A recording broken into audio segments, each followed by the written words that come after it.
Everybody and welcome back to another tutorial from my Simply series range of books. Today I'm going to be going through the 6th piece in the Simply Country book called Wagon Train, and I do hope you like it.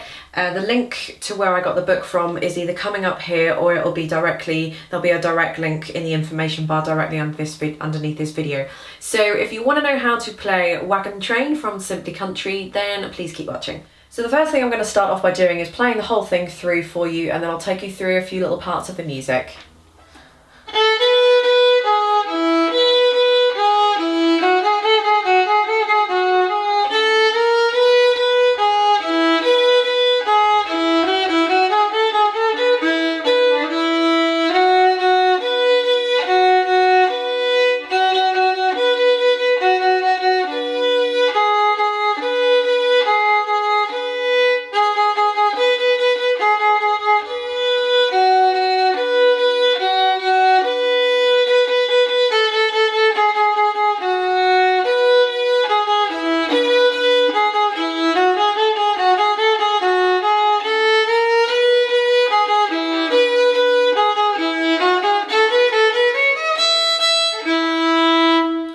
Okay, so the most complicated thing I would say in this piece are the third fingers. So we've got 3 sharps in here, and one of those includes a G sharp, and you've got lots of third finger G sharps in there, followed by A's actually, but I'll go over them in just a second.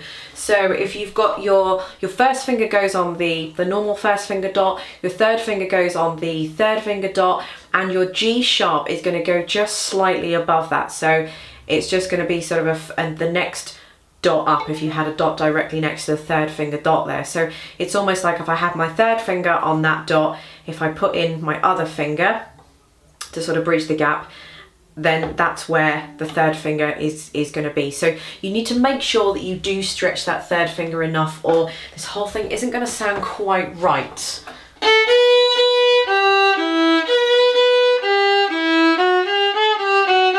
It's going to sound really flat if you don't stretch those third fingers. So actually this is a very, very, very good piece for getting used to having the third fingers stretched and playing all those G sharps out there. So it's one of the hardest things to do, I think, as a violinist, playing the G sharps and things, or playing a stretched third finger, because it just feels kind of unnatural for the hand, and fourth fingers as well.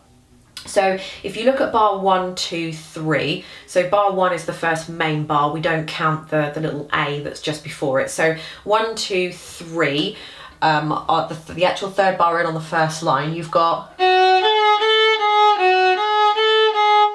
so you've got your second finger is stretched up against the green dot, your third finger is above the green dot, and then your fourth finger just plants in right next door. So if I give you a close-up of that, you've got your second finger that goes directly behind the third finger. The third finger would normally go here, but we've got a G sharp, so it's going to be stretched above it. But luckily the fourth finger should just slot nicely behind it. So you can see that I've got a bit of a gap. If that focuses in, you've got a bit of a gap between the second and the third finger, but the third and the fourth finger should be nicely together. So it is going to be a little bit awkward on the hand, but you know, we're here to learn the violin and we're here to get a little bit better. So that should be good for us to do. The fourth bar, which is the last bar on the first line, you've got a 2, a 3, a stretched 3, an open A, and then an A sharp, which is a back 1. So your 1 is normally on the red dot, which you've got here, and A sharp is on the A string, but it's all the way back towards the nut. So if you sort of slide your finger back until you feel the ridge bit of the nut, then that's as far back as your finger's going to go, and that's where you're going to be putting your finger for an A sharp. So, and then your next note, which is bar 5 on the next line, is actually a B. So all you do is just slide it up. So that's fine to slide it up because it's almost part of the piece anyway, so it's absolutely fine.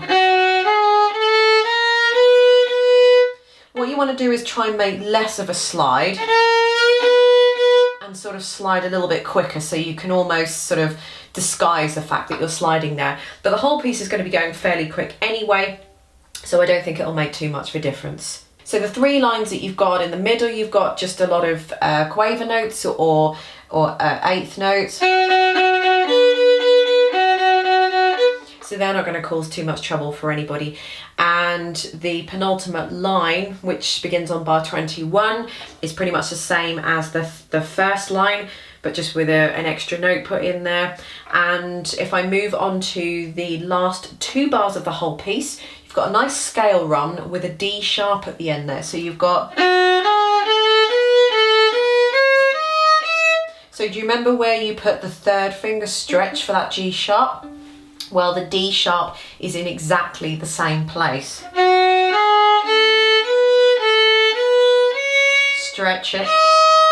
And then this is optional. You can either do a 4th finger, which will be put in right next to that 3rd finger. So I think that's really easy. Or you could do an open string. The only disadvantage to doing an open string is that when you then have to go back over to the E, you then have to cross over the A string to get to the D string, and that can be a little bit untidy. So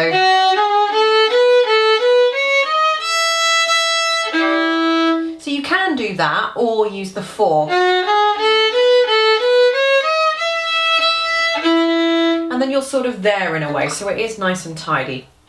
So that's pretty much it for Wagon Train. Thank you for watching. Don't forget to check out in the description bar underneath. There's 5 books in the entire Simply series. Simply Jazz and Blues, Simply Romantic, Simply Jigs and Reel, and all that kind of good stuff. So don't forget to check those out and check out the videos and everything. Hope you enjoyed this song, and I'll see you in the next video.